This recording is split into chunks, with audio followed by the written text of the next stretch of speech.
J'en suis pas peu fier. Et yo tout le monde, c'est Gastadri, j'espère que vous allez bien. En tout cas moi, ça va très bien. Je tenais à m'excuser pour la dernière vidéo qui était vraiment bâclée et en même temps pour le retard que ça a pris, mais si vous l'avez vu, elle s'est faite strike. Voilà, c'est des choses qui arrivent, écoutez, hein. Content ID de merde. Et du coup, voilà, donc on se retrouve pour continuer notre série zombie. Vous avez vu, j'ai mis la petite blouse blanche. Nous sommes toujours avec notre perchiste favori, bien sûr. Et vous le verrez pas encore, je l'ai pas encore fait rentrer. Que je suis drôle. On a vu à présent ce qui était le vrai zombie, le zombie vaudou. Qui, d'ailleurs, je redis encore merci pour vos derniers retours. Je tenais à vous faire une vidéo sur le vrai zombie. Alors qu'est-ce que ça va être le vrai zombie? Je tiens à le dire tout de suite, je vais le redire à la fin. Ce zombie, on s'amuse à imaginer un zombie. On ne saura jamais comment sera un zombie, réellement. On ne saura pas. On va juste s'aider de la science humaine, celle que nous connaissons tous, les maladies, ce genre de choses, voilà, en particulier ça. Puis on va utiliser la science de notre cher et digne, sacre-saint Dieu, notre Moïse à tous, Max Brooks. Passons au sujet de la vidéo. Il a été traité sous toutes, je dis bien absolument toutes, ses formes, en passant du livre au jeu vidéo, au cinéma, aux séries, au cosplay même. On a fait du zombie partout. Mais bon, s'il y a bien une œuvre dont on peut se rapprocher de notre zombie, c'est bien...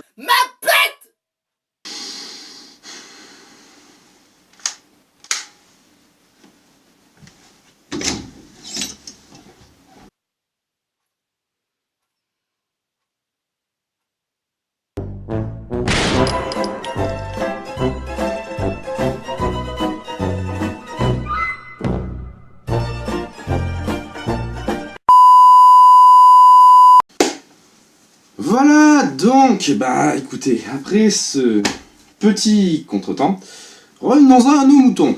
Le zombie qui se rapproche le plus de celui qu'on va aborder, c'est celui de la série The Walking Dead. On va plutôt s'en servir de base, surtout au niveau physique, au niveau des gestuels, tout cela, mais on va voir comment on pourrait obtenir un zombie comme celui de The Walking Dead, ou du moins approximativement le zombie qui pourrait exister. Vous serez fiers de moi, maître. Bon, t'as fini de copuler avec ton lit?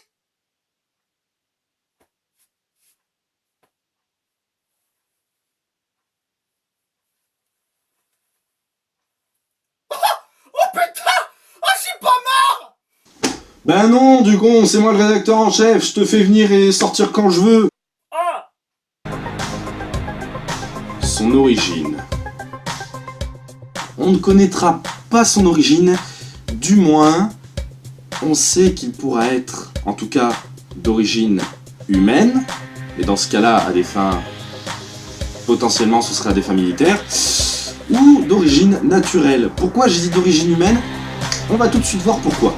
D'après une scientifique américaine, une combinaison entre la rage et le virus de la grippe pourrait poser les bases d'une épidémie de zombies dans le monde entier.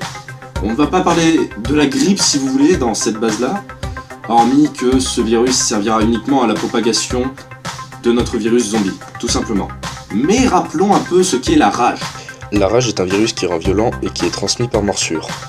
Les symptômes sont des troubles des fonctions cérébrales supérieures, des convulsions, de l'insomnie, un doublement de la vision et éventuel délire d'état d'agitation, confusion, hydrophobie, hallucination, fièvre, anxiété et agitation avec troubles du comportement.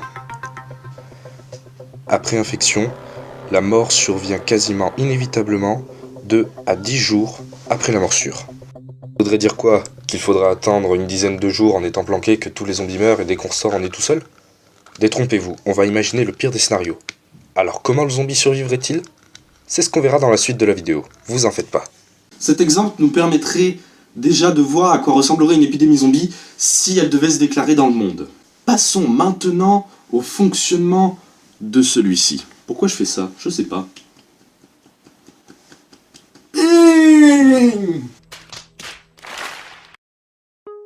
Sa conscience.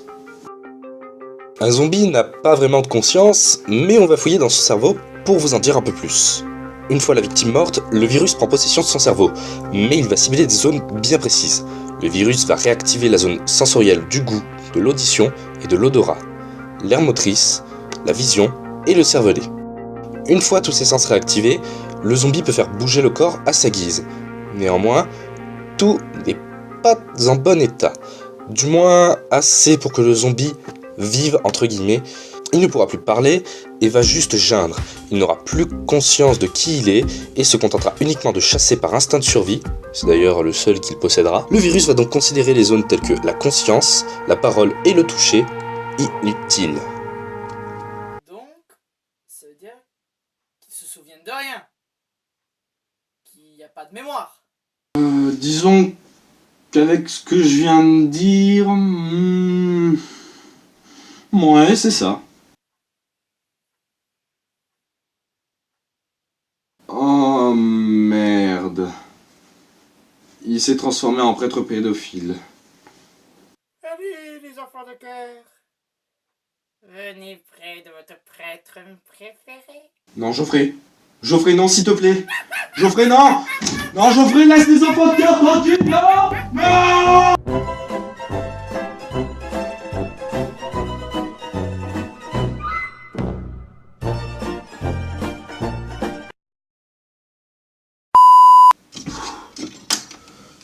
Bon. Putain, après ce petit contretemps, revenons-en à la vidéo. Les atouts et les inconvénients du zombie. Maintenant qu'on a vu ce qui se passera dans son cerveau lors de sa réanimation, voyons maintenant ce que notre zombie possédera comme faculté physique, la douleur. Premièrement, comme on peut le voir dans The Walking Dead et bien d'autres adaptations où on met en valeur le zombie, il ne ressent aucune douleur. Mais pourquoi ? Tout simplement parce que le virus va réduire la sensibilité des nerfs, ce qui va, entre guillemets, analgésier notre zombie. Celui-ci va donc considérer la douleur comme superflue. Il faut savoir que lorsqu'on ressent la douleur, c'est pour nous protéger d'un danger. Lorsque l'on ressent une douleur, notre cerveau enregistre l'information, la classe en fonction des expériences passées, et l'utilise par la suite comme référence en cas de nouvelle blessure. C'est ce savant mélange entre instinct et physiologie qui nous a permis de survivre en tant qu'espèce. Et bah lui, le zombie, il fait un gros doigt à la douleur. Il nique le game, totalement. La régénération. Quoi qu'en disent le folklore et les anciennes légendes, la physiologie des morts vivants ne leur donne absolument aucun pouvoir de régénération. Les cellules endommagées le restent, point final. Toute blessure, quelle que soit sa taille ou sa nature, n'évolue pas pendant ou après le processus de réanimation. L'incapacité des zombies à guérir est un sérieux handicap, alors que pour nous autres vivants, cet aspect va de soi. Ainsi, chaque fois que faisons un effort physique, nous tirons sur nos muscles. Avec le temps, ces muscles se régénèrent et se renforcent pour augmenter leur capacité. La masse musculaire d'une goule, au contraire, ne fait que stagner et perdre son efficacité chaque fois qu'on la sollicite. La décomposition. D'après Max Brooks, la durée de vie du zombie, le temps pendant lequel il fonctionne avant de pourrir sur pied, est estimée entre 3 et 5 ans. Aussi fantastique que cela paraisse, imaginez un corps humain capable de retarder les effets de la décomposition. Ce n'est qu'une simple question de biologie. Quand une personne meurt, des milliards d'organismes microscopiques envahissent immédiatement sa chair. Ils ont toujours été présents, aussi bien dans l'environnement extérieur que dans le corps lui-même. Dans la vie courante, le système immunitaire sert de barrière entre ces micro-organismes et leurs cibles. À votre mort, cette barrière disparaît. Les micro-organismes continuent à se multiplier de manière exponentielle pendant qu'ils dévorent et brisent le corps au niveau cellulaire. L'odeur et la décoloration associées à la viande pourrie forment le résultat visible du travail de ces microbes. Si vous commandez un steak bien tendre au restaurant, vous mangez en fait un morceau de viande qui commence littéralement à pourrir. Son agréable texture vient des micro-organismes qui se nourrissent des fibres musculaires.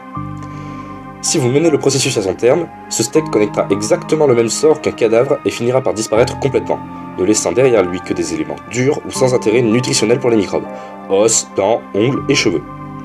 C'est le cycle normal de la vie. Le processus naturel qui réinjecte les éléments nutritifs dans la chaîne alimentaire. Pour retarder ce mécanisme et préserver les tissus morts, il est nécessaire de les conserver dans un milieu où les bactéries ne peuvent survivre. Température extrême, ou fluide chimique.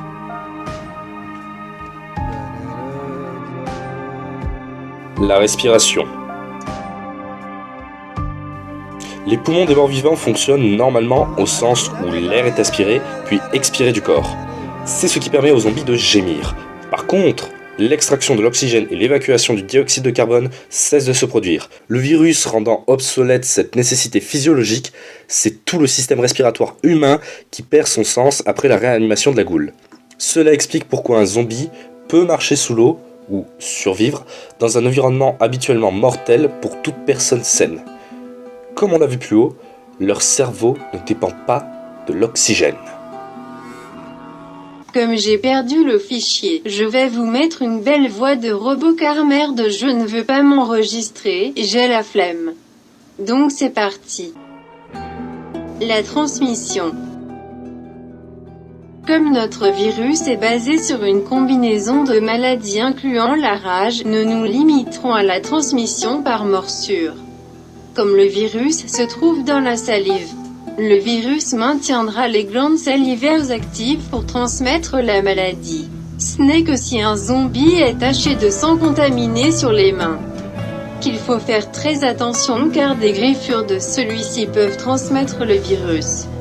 Voilà, Inch'Allah ça passera peut-être au montage. Bon, là par contre, on va parler d'un inconvénient du zombie.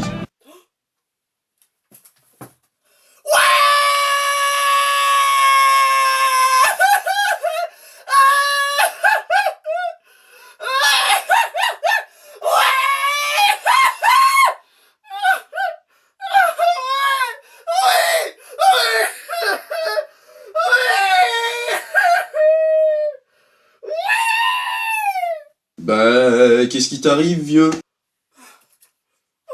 tu vas dire un truc bon pour nous. Parce que depuis tout à l'heure, t'essaies de nous dire qu'on était tous bons. Pour crever! Ah! Pour crever! Cassez-vous! Ah! Vite, cassez-vous!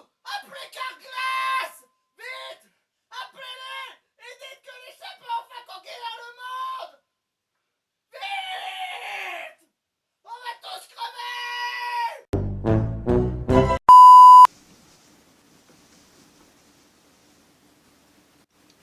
Ok. J'ai également perdu un autre fichier. Bordel sa mère, le karma m'en veut à ce que je vois. Bon, tant pis, cette voix sublime vous accompagnera une dernière fois pour cette vidéo. Leur habileté. Étant donné que les nerfs sont en partie désactivés, le zombie aura du mal à avoir des mouvements coordonnés et n'aura pas non plus la capacité de courir. Ce qui nous permettra de nous enfuir facilement si 2 ou 3 zombies nous pourchassent, il suffira tout simplement de les fuir assez longtemps pour qu'ils perdent notre trace. Bon ça suffit, je suis pas payé pour ces conneries, je me casse. Voilà. Ça va mieux? Oui. Ça va pas, c'est ça, hein?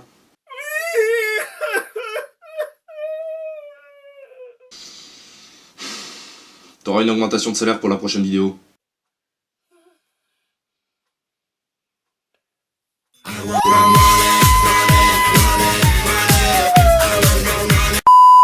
Écoutez, je tiens à vous remercier d'avoir regardé la vidéo. Si elle vous a plu, n'hésitez pas à vous abonner, à liker, à partager et à commenter la vidéo. Si vous voulez d'autres types de contenus en termes de survie, vous en faites pas, ça va arriver.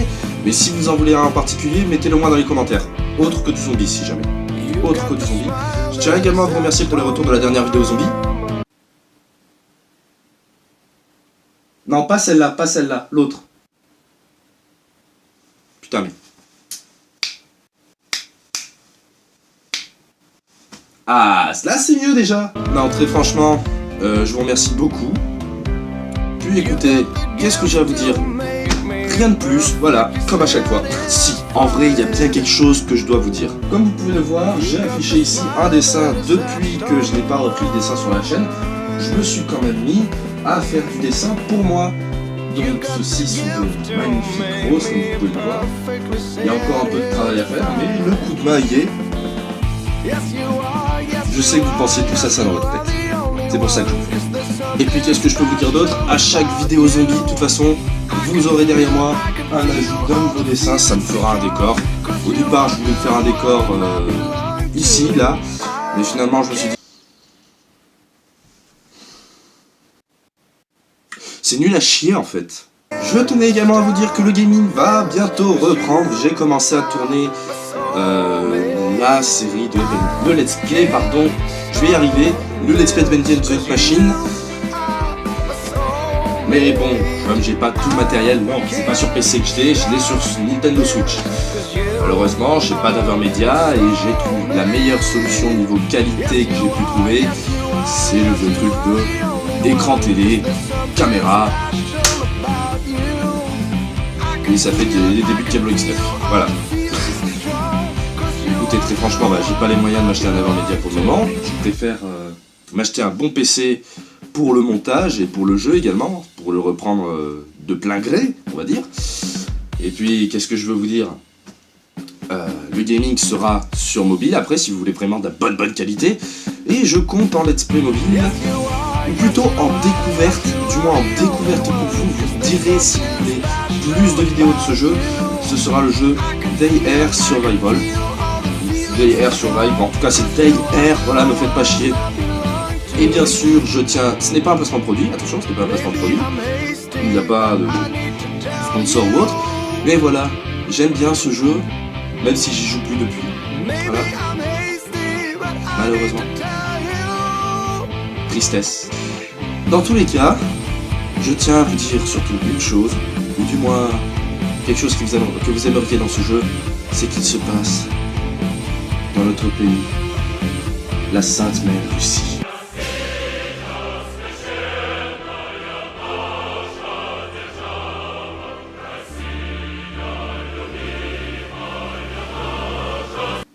Voilà. Bon, c'était tout. C'était à peu près tout ce que j'avais à dire. Je tiens encore une fois à remercier Geoffrey, Geoffrey Caro de la chaîne Geoffrey Caro. Voilà. Bon, voilà. Je tiens à remercier Geoffrey de tenir son rôle de perchiste, de m'aider dans cette série. Et franchement, un grand merci à toi, Geoffrey. En tout cas, n'hésitez pas à aller vous abonner à sa chaîne. Mais abonnez-vous quand même à la mienne, hein, elle est mieux. Castadry first! Castadry first! Castadry first!